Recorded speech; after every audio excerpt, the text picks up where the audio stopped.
Okay, we're going to continue with Vellum strings. I'm going to create an object merge and go into Vellum meet, and I'm going to put in a null here and connect it to constraints, and I'm going to call this out con. Okay, and I'm going to bring that across and transform into this object. I'm going to let me just select that and make sure it's there. Yep, good. I'm going to delete stretch group, and you'll get this. Now you can see there were these are the points from the original pinned group. So we're going to have to delete that. I'm going to put in another delete node, and I'm going to select that and non-delete it. There you go. So we got rid of that. If you don't get rid of that, that'll cause us issues later. Okay. All right, good. So I'm going to do that. Right, so we've got that now. And I'm going to go into Vellum. Before I do that, I'm going to create a dot network. Oops. Dot network. And I'm going to call this strings sim. And I'm going to change the default to string sim. Okay, now select that and click on Vellum header. There you go. That one, and enter. So it's created a bunch of nodes for us and inside as well. So there you go, L edge, set it up. Okay, good. So what has it done? So it's created here constraints and a geo. And if I go inside and play this, it's just going to fall. Well, it's not falling yet because there's no gravity. Let me put in a gravity force. Okay, good. And play this again. There you go, it falls. That's good. So,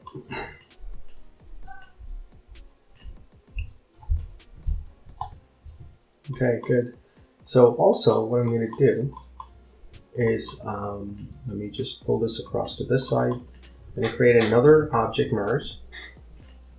And I'm going to bring the output of our Vellum meet across. Okay, so there it is. And I'm going to delete the outside, so we only have the inside, right? And we're going to create Vellum Constraints. And let me just connect these two and that one to the constraints. Okay, good. And I'm going to connect that into here. So we will, okay, in fact, I'm not going to do that, right? So what I'm going to do is I'm going to delete that. Put in a null. Out, meet, inside. I guess, you know, it's kind of gross, but hey. Right, so going to string sim, and I'm going to put in Vellum Constraints inside here. I'm going to change this to, I'm just going to leave it at creation frame, all right? Attach to geometry. Where is it? There you go. And target path will be, where is it? From here. There it is. That's the target path we need. Basically everything should be connected. Okay, good. Now, let's check what's going on. Okay, I simmed it now, so let's check it out. There you go. So you can see it's getting expanded, and that's pretty good. So it's a little bit slow, so I'm just going to go inside string sim and actually get rid of this target group thing, and let's run it again. I'll come back. Okay, it's done it. So here it is. So all I've done is I've just removed the target group asterisk from the target group. Okay, so that's working fine. However, you'll notice that it's keeps stretching, and there's no way to control the tearing part of it. Okay, so what I'm going to do is I'm going to put in, let me just reset this back, and I'm going to put in a Vellum Constraint property. Okay, good, and I'm going to check broken, change it to 0, because if you hover the pointer over, it says a property indicating that the constraint is about to be broken by the solver. Resetting this to 0 can be used to override braking.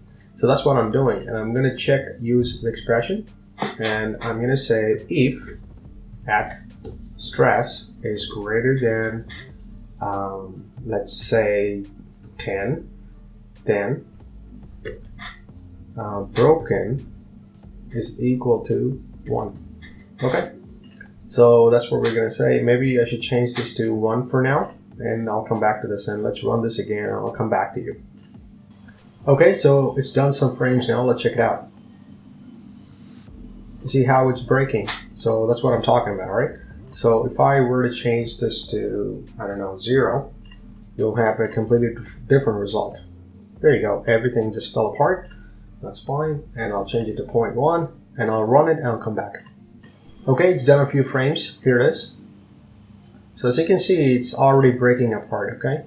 So it's breaking pretty bad. I don't want that. So I'm going to call it 0.5 for now, okay?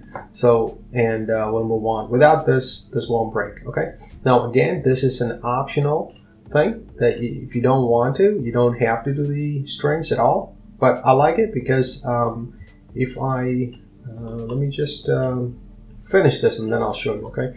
So, because we use the shelf tool, it's created this vellum here thing. Just like before, I'm going to do exactly the same thing. I'm going to copy this and I'm going to paste it inside. And this should already be connected to string sim. There it is. Yeah, okay. That's good. So here, I'm going to uncheck apply wells and I'm going to introduce subdivision on this. Okay. So, okay, there you go. It's done it. And here it is. I think that looks pretty good. The only thing is, though, these are just falling down.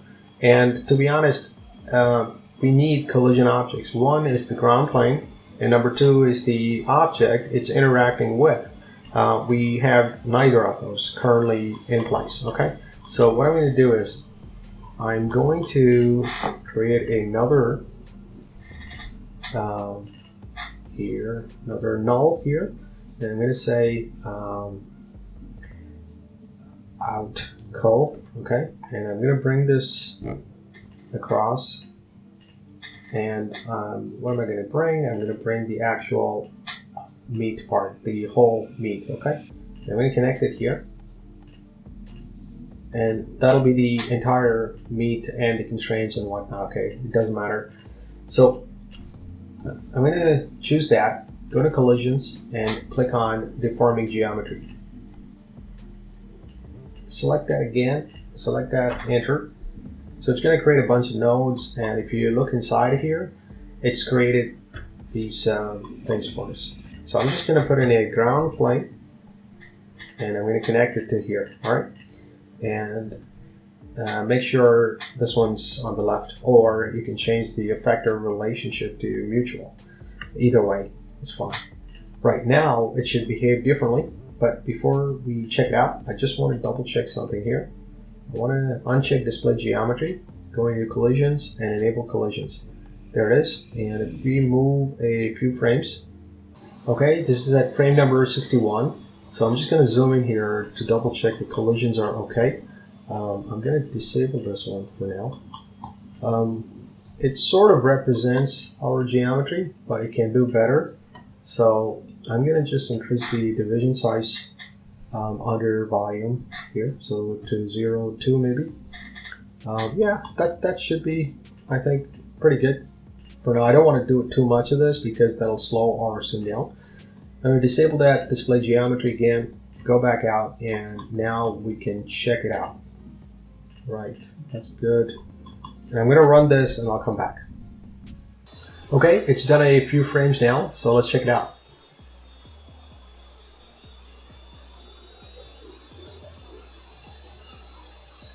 Alright, that is not bad. However, it does look like the collision addition did not make any impact, or did not have any impact, but believe it or not, it does, because you can see these particles just hanging around there, okay?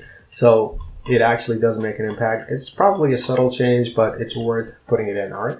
So that's the strings. We just call it null, and out. That's the strings done now. So I'm just gonna run, I'm gonna get rid of this one. Enable that and disable these two. I'm gonna run this now and I'll come back. Okay, the sim is done now. Let's check it out.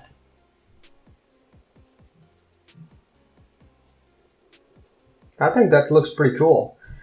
So it breaks nicely. However, you gotta understand that the breaking of the strings is entirely dependent on this sim. So it's not really procedural because if you were to change these settings, these will still be the same. What I mean by that is just the breaking threshold part, you need to adjust based on your Vellum meat sim, okay? Obviously, it depends on how you want to break it, all right? So that is the only part that you need to change when you change the meat simulation. All right, that's good. So that's the second part done, Vellum strings. So we will now move on to Vellum fur.